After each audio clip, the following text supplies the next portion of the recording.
અહીંયા પૂતના નીકળી છે ગોકુળની વ્રજની ભૂમિમાં, જ્યાં પગ પહેલો એણે મૂક્યો છે ને ત્યાં તો એ એક સુંદરી બની ગઈ છે.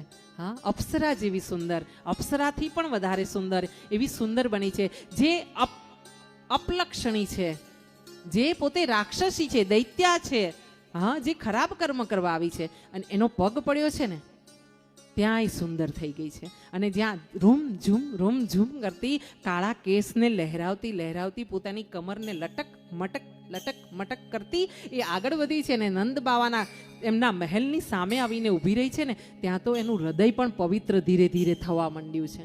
હા,